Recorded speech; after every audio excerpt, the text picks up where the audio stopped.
Hello student, कल जो हमने डिस्कस किया था रैपिड रिवीजन कोर्स में chemical thermodynamics, NEET IIT home पर लगातार regular lecture, theory as well as numerical आपको प्रोवाइड किए जा रहे हैं। अपना बेसिक कॉन्सेप्ट ये रहता है कि हमारे पास कोई ऐसा पोर्शन ना छूट जाए जो कंपटीशन व्यू से इम्पोर्टेंट हो। तो सारे पोर्शन को क्या करते हैं, कवर करते हुए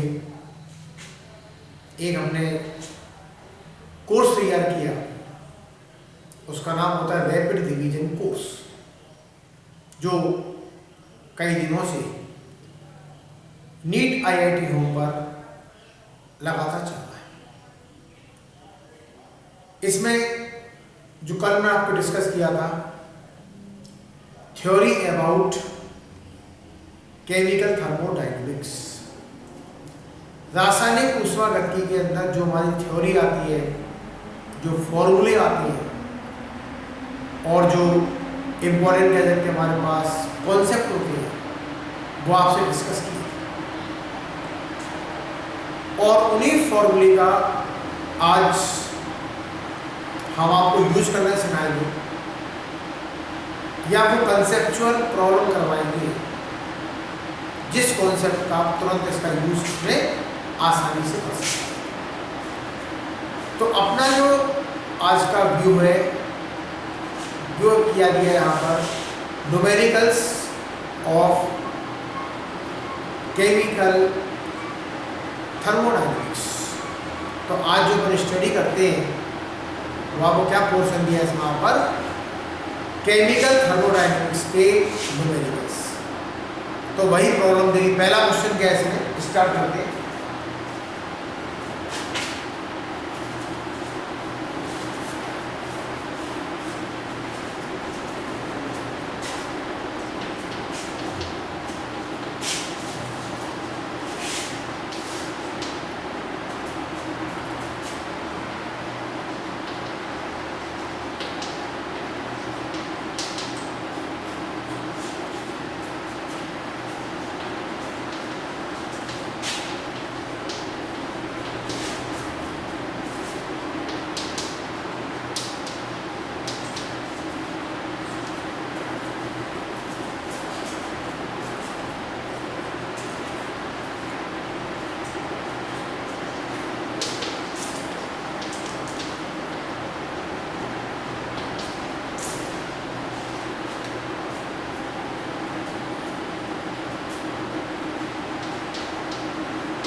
ये देखिए, इसमें फर्स्ट क्वेश्चन आपको दिया है और पहले क्वेश्चन का ही मतलब समझिए। The enthalpy of neutralization for acidic acid with QH। मतलब एक हमारे पास एसिडिक अम्ल है, एक हमारे पास पोटेशियम हाइड्रोक्साइड है, एक अम्ल एक क्षार, दोनों को मिलाया तो क्रिया कौन सी कहलाई, उदासीनीकरण अभिक्रिया। उस उदासीनीकरण अभिक्रिया के लिए भी ये पूछा है यहाँ पर एंथैल्पी ऑफ न्यूट्रलाइजेशन, मतलब उदासीनीकरण अभिक्रिया की एंथैल्पी क्या होगी जब एसिडिक अम्ल में QH को मिला दें। कि कंसेप्चुअल क्वेश्चन है, कोई इसमें कैलकुलेशन की जरूरत नहीं पड़ती है, वो कॉन्सेप्ट पता होना चाहिए। कॉन्सेप्ट क्या होता है, अगर हमारे पास प्रबल अम्ल है और प्रबल क्षार है तो उसकी उदासीनीकरण ऊष्मा -57.2 किलो जूल होती है। ये किसके लिए है? जब हमारे पास प्रबल अम्ल होगा और प्रबल क्या होगा? क्षार होगा। अब देखिए अपना क्वेश्चन क्या कह रहा है। प्रबल क्षार तो हमारे पास है, पोटेशियम हाइड्रोक्साइड, लेकिन प्रबल अम्ल नहीं है। अम्ल यहां पर कौन सा है? एसिटिक अम्ल। तो ये आप कह सकते हैं भाई हमारे पास जो है अम्ल प्रबल नहीं है, क्षार प्रबल है। तो वहां पर उदासीनीकरण की ऊष्मा का मान 57.2 से थोड़ा क्या हो जाएगा? कम होगा। तो ये कह सकते हैं हमारे पास जो उदासीनीकरण ऊष्मा होगी, अगर दोनों में से कोई एक दुर्बल हो जाए, मान के चलिए दुर्बल क्षार भी हो सकता है, दुर्बल अम्ल भी हो सकता है। भाई पहले दोनों प्रबल थे तो कितनी थी? -57.2 किलो जूल। अब यहां पर क्या हो गई? अगर दोनों में से हमारे पास क्या हुआ? कोई भी जो है घटक, चाहे वो अम्ल हो चाहे वो क्षार हो, दोनों में से कोई एक दुर्बल हो गया तो उदासीनीकरण ऊष्मा का मान 57.2 किलो जूल से क्या होगा? कम हो जाएगा। तो इसका ऑप्शन क्या बन जाएगा? इसमें सी इज द करेक्ट आंसर। अच्छा, इसमें कम क्यों होता है? इसके पीछे क्या बेसिक कॉन्सेप्ट है? कम इसलिए होता है कि जो हमारा दुर्बल होगा घटक वो कम आयनित होगा, कम आयनों में टूटेगा। उसके लिए हमको एडिशनल एनर्जी सप्लाई करनी पड़ती है। जब एडिशनल एनर्जी सप्लाई करेंगे तो उसके लिए कुछ हमको अतिरिक्त ऊर्जा देनी पड़ेगी। तो ये कह सकते हैं हमारे पास क्या हो यहाँ पर कि इसके लिए अगर दोनों में से कोई एक दुर्बल होता है तो उसके लिए जो उदासीकरण ऊष्मा का मान होगा वो मान 57.2 किलो जूल से कम होगा। एक और क्वेश्चन देखिए।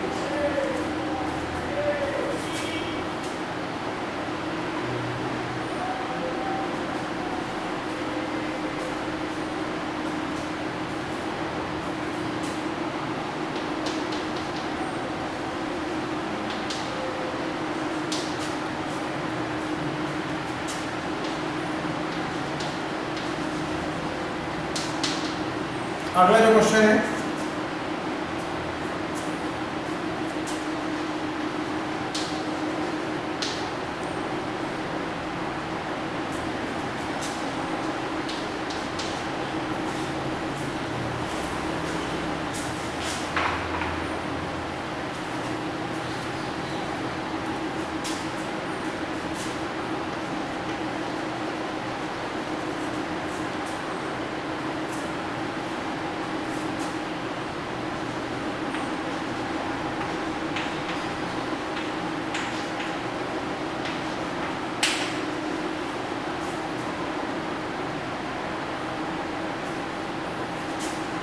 ऑप्शन आपको ये दिए,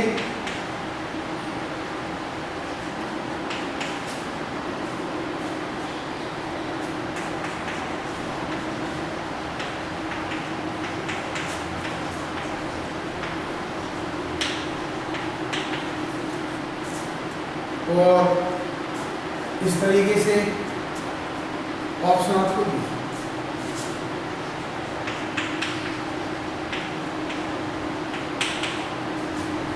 अब देखिए सुनिए, क्वेश्चन का मतलब क्या होता है? In which of the following process, हमारे पास आपको 4 प्रोसेस दिए, work behave as the state function, जो हमारा कार्य होगा वो अवस्था फलन के रूप में काम करेगा। मतलब किस फंक्शन के अंदर या किस प्रोसेस के अंदर अवस्था फलन जो आपका होगा वो कार्य हमारे पास होना चाहिए। अभी तक हमने क्या पढ़ा था कि work as a path function, work हमेशा किस पर निर्भर करता है?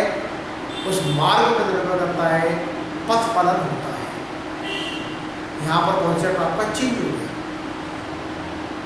कॉन्सेप्ट क्या है कि हमारे पास जो वर्क होता है, ये वर्क कैसा काम करना चाहिए, एज ए स्टेट फंक्शन। अब सुनो प्रोसेस के नाम क्या दिए, पहला दिया आइसोथर्मल समतापीय, जिसमें ताप समान रहता है। आइसोकोरिक, जिसके अंदर वॉल्यूम कांस्टेंट, आयतन स्थिर रहता है। मतलब एक चीज ध्यान रखना, सबसे कॉमन जो ट्रिक होती है, किसी के नाम से पहले अगर आइसो आ जाता है, टर्म कोई सी नाम से पहले क्या आ रहा है, iso, then one thing is same, उसके अंदर कोई ना कोई एक चीज क्या रहेगी, सेम रहेगी।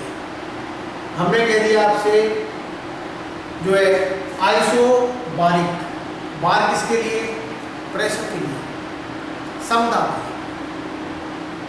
एक बच गया जिसमें आइसो नहीं आया, कौन सा है, एडियाबैटिक।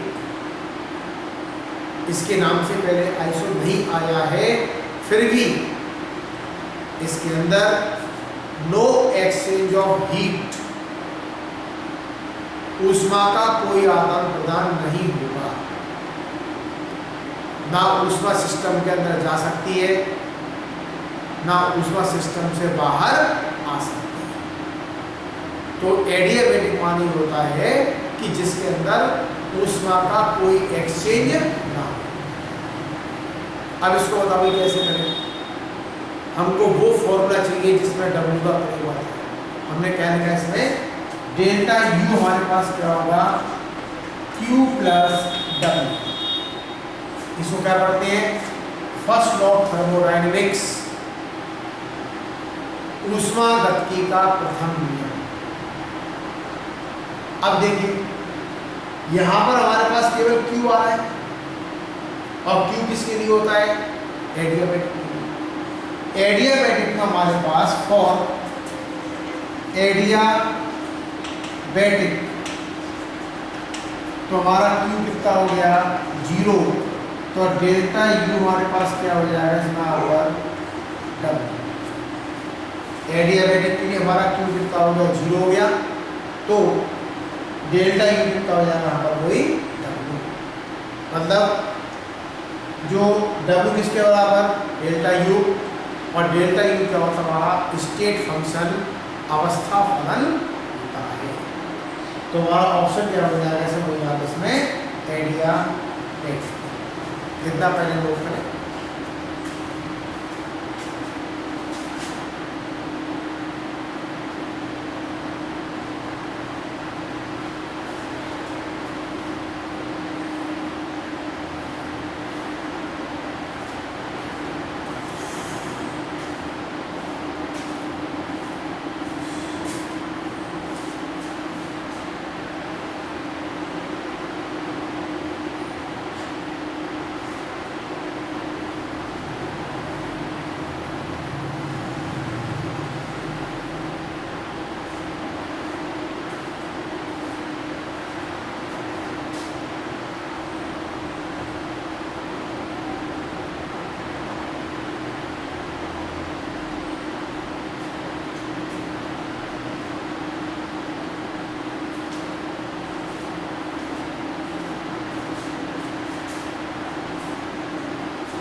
एक और क्वेश्चन देखिए इसमें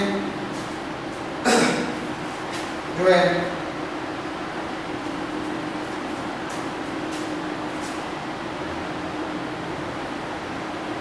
अगला क्वेश्चन आता है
अगला क्वेश्चन देखिए इसमें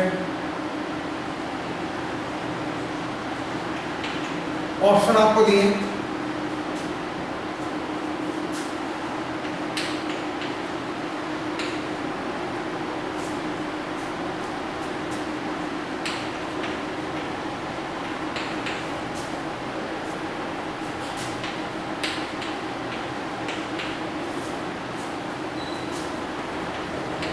या किसमें ऑप्शन है। अब देखो समझ जैसे भी क्या है भाई जो है इसका मतलब समझिए पहले क्वेश्चन था work done by the system is 300 joule. किसी निकाय के द्वारा किया गया कार्य कितना है 300 जूल और when 100 calorie heat is supplied to it. हमने कह सकते हैं क्या करेंगे हम इसमें 100 कैलोरी ऊष्मा को सप्लाई किया। निकाय द्वारा किया गया कार्य कितना है इसमें यहाँ पर 300 जूल है। ये कार्य कब हुआ जब हमने क्या किया इसके अंदर 100 कैलोरी ऊष्मा को प्रवाहित किया सप्लाई करी। क्या पूछा है the change in the internal energy आंतरिक ऊर्जा में क्या परिवर्तन हुआ। तो एक तुम्हारे पास क्या दिया है हमारे पास वर्क दिया भाई ऊष्मा दी है क्या पूछा है डब्ल्यू पूछा है तो हमको क्या करना है डेल्टा यू यहाँ पर निकालना है। अब देखो क्या करेंगे इसके लिए जैसे हमारे पास डब्ल्यू कितना हो गया माइनस का 300 जूल हो गया। हमने माइनस क्यों लिया वर्क क्या है बाय द सिस्टम और बाय द सिस्टम वर्क हमेशा माइनस का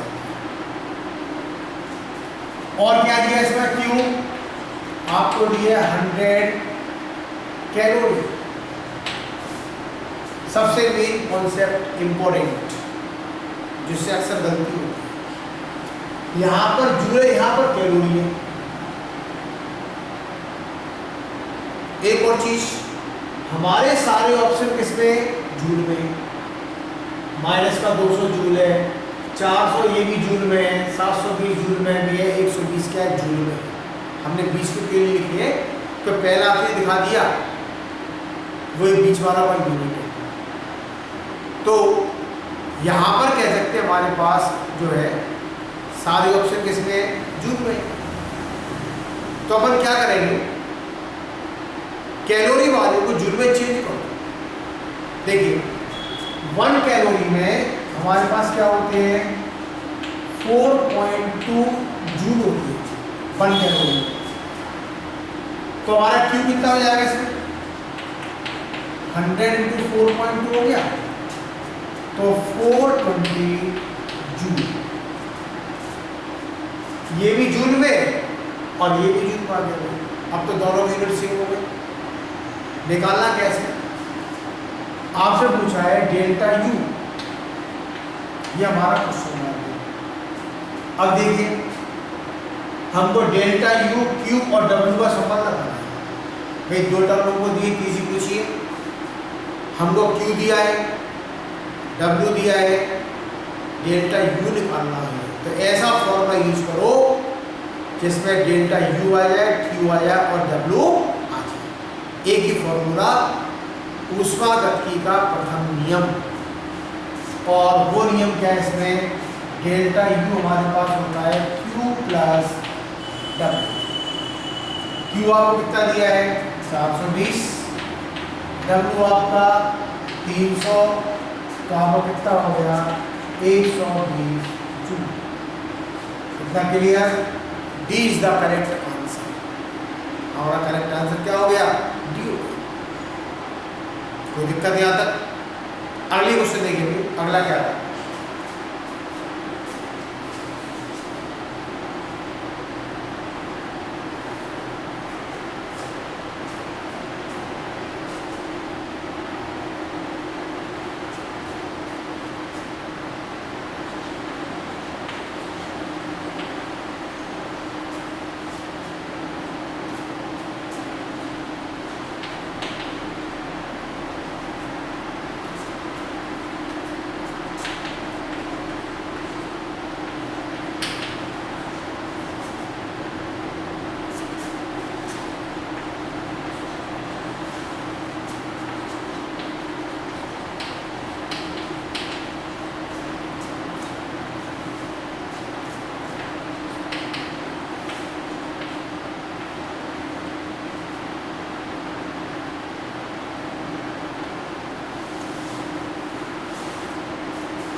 कितना आपको दिया है क्वेश्चन, और ऑप्शन आपको ये दिए। पहला ऑप्शन,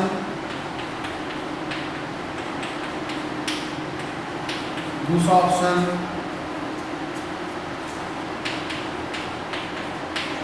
तीसरा,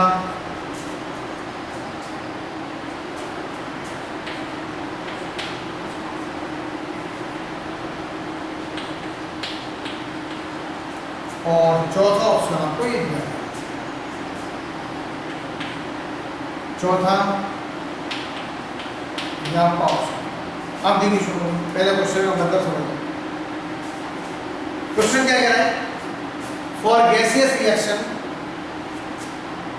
गैसीय पदार्थों के बीच में कोई क्रिया होगी, कोई भी क्रिया है, वो क्रिया गैसीय पदार्थों के बीच में संपन्न हो रही है, और जिसमें क्या हुआ, कंप्लीट कंबशन हो गया, पूर्ण दहन हो गया ऑफ आइसोब्यूटेन। ब्यूटेन हमारा हाइड्रोकार्बन है।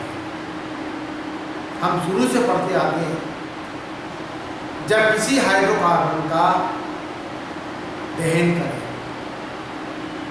हाइड्रोकार्बन कोई सा, और दहन भी कैसा है, पर कंप्लीट है, संपूर्ण दहन हो गया, तो क्रियाफल क्या बनेगा? कार्बन डाइऑक्साइड प्लस जल। जब किसी हाइड्रोकार्बन का दहन करते हैं तो हमारा क्रियाफल जो बनता है कार्बन डाइऑक्साइड प्लस जल। अब देखिए, सुनिए, जैसे हमने क्या दिया, इसकी पहले बनाओगे रिएक्शन। रिएक्शन जो बनी, ये आपका ब्यूटेन का फॉर्मूला हो गया। दहन के लिए क्या चाहिए आपको? ऑक्सीजन। और इससे हमारे पास क्या बनता है? CO2 plus H2। पूरी क्रिया गैस के लिए हुई, सारे पदार्थ गैस, ये सब क्या हो गया हमारा? गैस। पहले इसको बैलेंस कर लो, तो 4CO2 और ये 5H2O और ये 13/2। यहाँ पर ऑक्सीजन वाले कितने जाएंगे? 30 हो जाएंगे। कहीं पर भी कोई क्रिया हो तो बैलेंस ही लिखनी है, चाहे क्वेश्चन कहे चाहे नहीं कहे। कोई क्वेश्चन हो, कहता है कि नहीं कहता है, आप तो उसकी बैलेंस क्रिया लिखिए। अब ऑप्शन के अकॉर्डिंग क्या है, हमको डेल्टा एच कितना दिया, डेल्टा यू के बराबर, या डेल्टा एच बड़ा किससे होगा, डेल्टा यू से, या तीनों बराबर क्या होगा, जीरो, या delta H less than delta U. ऐसे क्वेश्चन करने के लिए हम पहले क्या निकालते हैं, डेल्टा एन, और डेल्टा एन के आधार पर ये मालूम करेंगे कि दोनों का संबंध क्या है। सबसे पहले डेल्टा एन निकाल दो यहाँ पर, तो डेल्टा एन कितना हो जाएगा भाई, 4 और 5 कितने हो गए, 9 माइनस 1 माइनस 3/2, तो 8 माइनस का 3/2। देखिए ये हमारे पास कितना हो गया, 4 इसके 5 कितना हो गया, 9, एक मोल जी है 3, और 13/2 आपका ये है, 3 नहीं हो कितना है 13/2, ठीक है। तो ये मोल कितने हैं, 13/2 बैलेंस करने के लिए। अब देखो भाई 8 माइनस कितना हुआ, तो हमारे पास क्या मिल जाएगा इसमें में से भाई 1 या आपका 3/2, या डेल्टा एन आपका ग्रेटर देन 0, ठीक है भाई। 3/2 आ रहा पॉजिटिव है, तो डेल्टा एन क्या हो गया, ग्रेटर देन। जब ये बड़ा होगा तो क्या होगा, डेल्टा एस भी इससे बड़ा होगा, डेल्टा यू से। तो ये होता है अगर डेल्टा एन हमारा प्लस का आ रहा है, हमने थ्योरी क्लास में बताया था कंडीशन, डेल्टा एच और डेल्टा यू का संबंध डेल्टा एन पर निर्भर करता है। डेल्टा एन अगर 0 से बढ़ा रहा है तो डेल्टा एच बड़ा किससे होगा, डेल्टा यू से बड़ा होगा। डेल्टा एन आपका 0 आ गया तो दोनों बराबर होते हैं, और अगर डेल्टा एन इसमें छोटा होता है तो डेल्टा एच भी छोटा होता है। तो कुल मिलाकर के यहाँ पर डेल्टा एन कितना है, 0 से बड़ा है। जब 0 से बड़ा है तो संबंध क्या बनेगा, डेल्टा एच बड़ा किससे होगा, डेल्टा यू से।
इसके बाद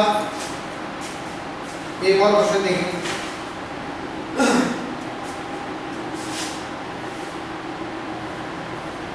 अगला जो क्वेश्चन है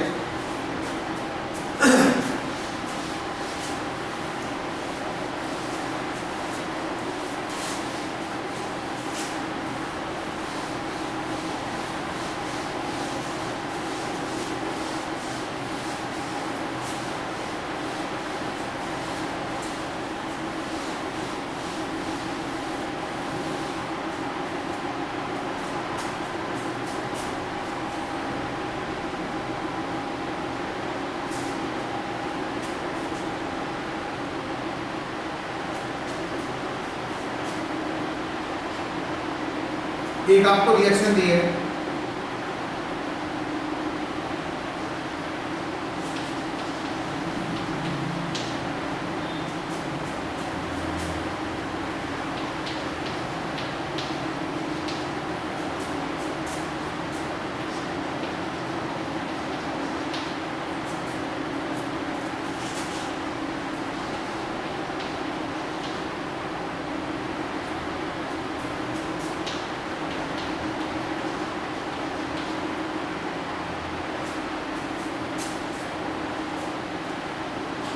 देखिए इसमें ये लिखा है इसमें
ऑप्शन आपको दिए है इसमें,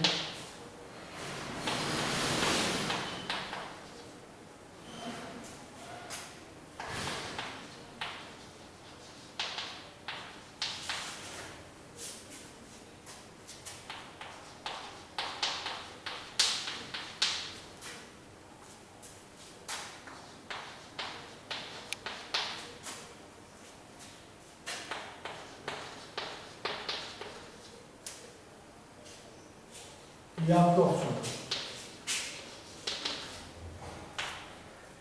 देखिए।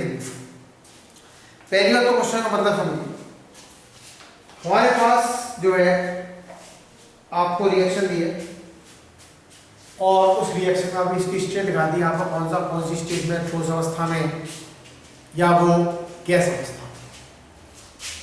Eight 300 kelvin the heat reached by 743 kilojoule per mole. 300 kelvin पर हमारे पास जो ऊष्मा निकली उस ऊष्मा का मान था 743 kilojoule per mole. The reaction was carried out in the bomb calorimeter. Bomb calorimeter हमारे पास एक इंस्ट्रूमेंट का मान है, तो जो इंस्ट्रूमेंट है उसका नाम दिया बॉम कैलोरीमीटर। उसके अंदर वही रिएक्शन हुई। क्या पूछा इसमें?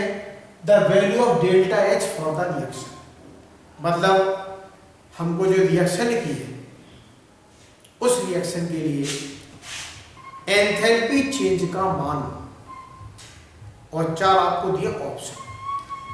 ऑप्शन में किसमें दिए भाई? चारों, ये 4 ऑप्शन दिए किलोजूल पर मोल में। सबसे पहले गिवन लिख लो। गिवन क्या कह दिया इसमें? आपको टी दिया है 300 केल्विन। अच्छा, इसमें जो बॉम कैलोरीमीटर होता है वो होती स्थिर आयतन को होती है, और उससे निकालते गए वास्तव में डेल्टा यू। स्थिर आयतन पर जो ऊष्मा होती है वो आंतरिक ऊर्जा परिवर्तन के बराबर होती है। तो हमारे पास जो है आपको डेल्टा यू कितना दिया है इसमें? -743 किलो जूल पर मोल। यह आपको निकालना है इसमें डेल्टा एच और डेल्टा एन। आप किससे निकालेंगे? रिएक्शन के बेस से, वो भी किसके? गैस के। तो ये गैस के काउंट करो।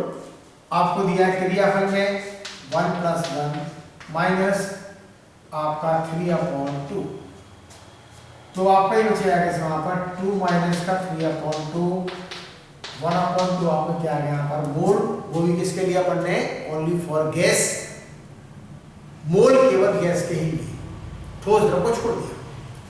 अब लगा लेंगे संबंध यहाँ पर डेल्टा एच कितना होगा delta U plus delta N R T.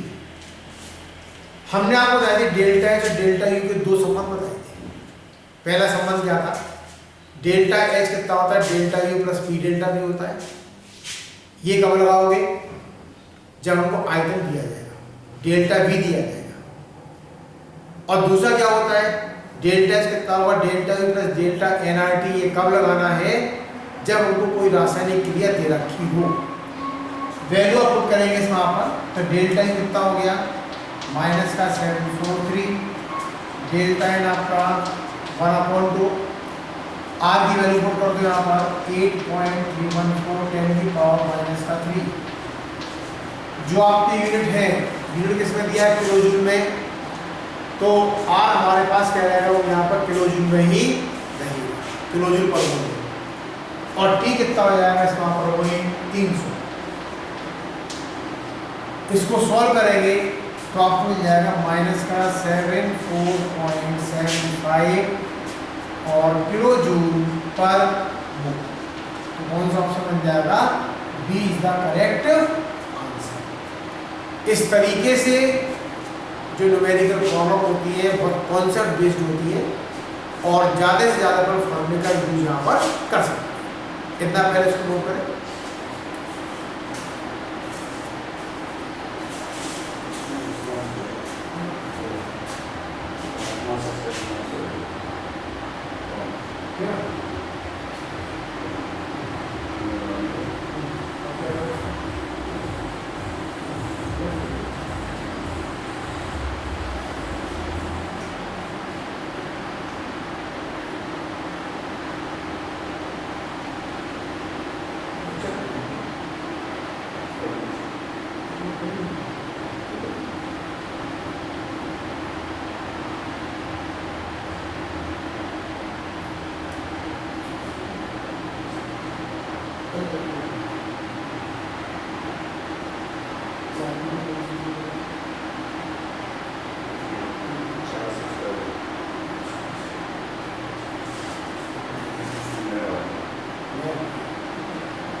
अगला एक और क्वेश्चन देखिए।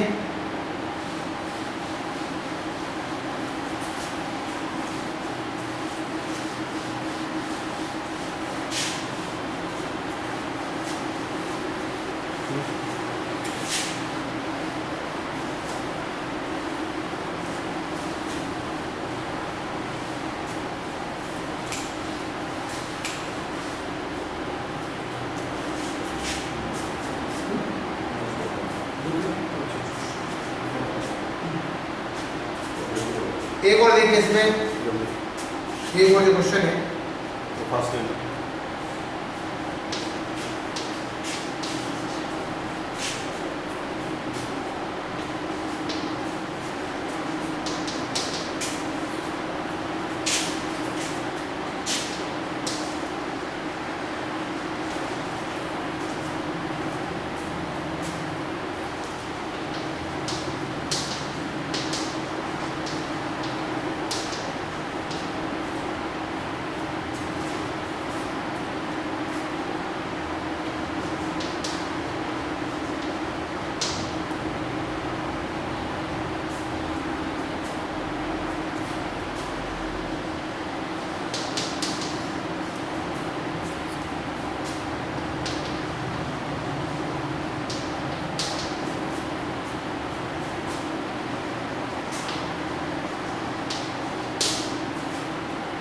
ऑप्शन आपको दिए जो है देखिए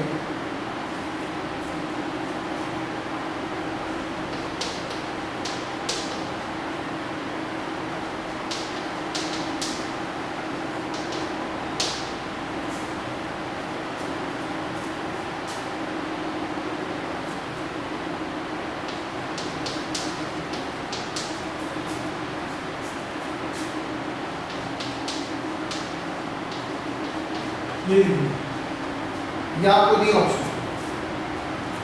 अब इसमें देखो उसका मतलब समझिए, मतलब क्या होता है। जैसे ये हमको दिया है 900 joule per gram of heating exchange at boiling point of water. जल के आपके बॉइलिंग पॉइंट पर 900 जूल पर ग्राम हीट एक्सचेंज की गई। क्वेश्चन है इसमें क्या पूछा है, इसमें आप पर जो है increase in entropy delta S का मान क्या होगा। अब देखिए हमारे पास अगर पूछते हैं बॉइलिंग पॉइंट, तो वाटर का बॉइलिंग पॉइंट कितना हो जाएगा भाई 373 केल्विन हो गया वाटर का बॉइलिंग पॉइंट। डेल्टा एच कितना मान लेंगे इसमें, डेल्टा एच कितना हो जाएगा इसमें जैसे भाई 900 जूल पर ग्राम वाटर के लिए। इसको चेंज करेंगे जूल पर मोल में, तो कितना हो जाएगा इसमें 900 × 18 जूल पर मोल। अब आपको निकालना है इसमें, आपको निकालना है डेल्टा एस एंट्रोपी चेंज वृद्धि। तो डेल्टा एस का फॉर्मूला क्या होगा, delta H upon T. Delta H कितना 900 × 18 और टी आपका 373। जब इसका आप डिवाइड करेंगे तो मिल जाएगा 43.4। अपना ऑप्शन क्या बन जाएगा, ए इज द करेक्ट आंसर। तो इस तरीके से ये निकाल सकते, कह सकते हैं हमारे पास एंट्रोपी में कितनी वृद्धि हो गई। और डेल्टा एस का फॉर्मूला क्यू अपॉन टी था, लेकिन जब आप वाटर को बॉईल करते हैं तो स्थिर दाब पर होता है। स्थिर दाब पर क्यू भी कितना होता है, डेल्टा एच। तो डेल्टा एस का फॉर्मूला क्यू अपॉन टी था, लेकिन क्यू हमारे पास कितना हो गया, डेल्टा एच हो गया। तो डेल्टा एस का फॉर्मूला क्या बन गया, डेल्टा एच अपॉन टी। अब देखिए सुनिए भाई अगला क्वेश्चन क्या होगा इसमें।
एक और देखिए क्वेश्चन है ना,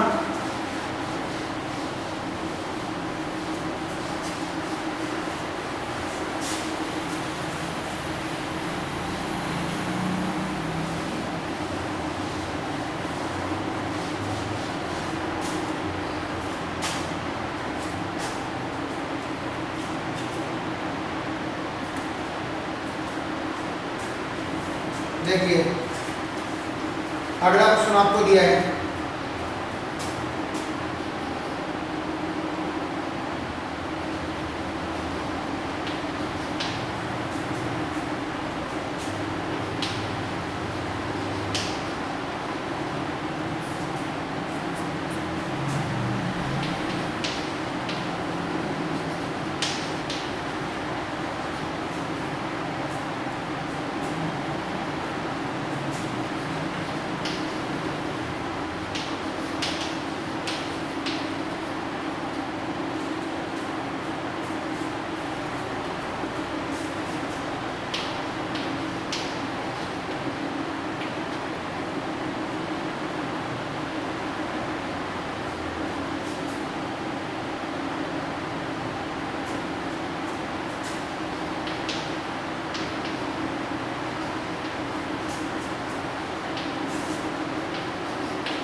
ऑप्शन देखिए इसमें क्या दिया इसमें भाई,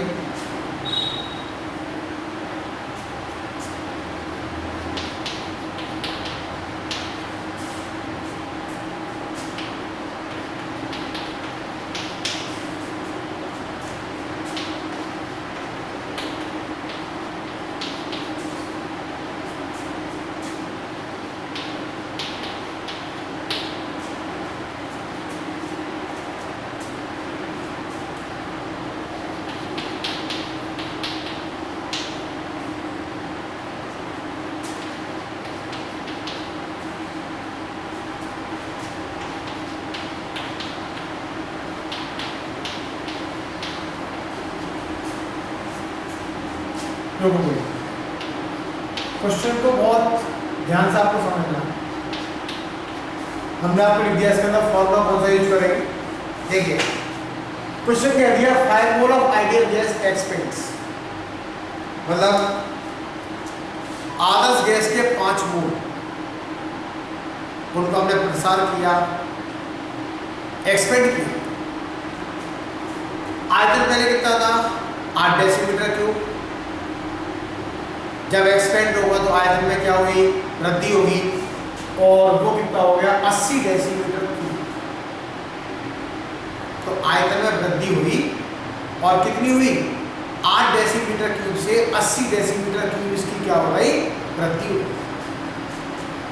eight a temperature 27 degree Celsius, तापमान कितना दिया है 27 डिग्री सेल्सियस, ये आपको दिया तापमान।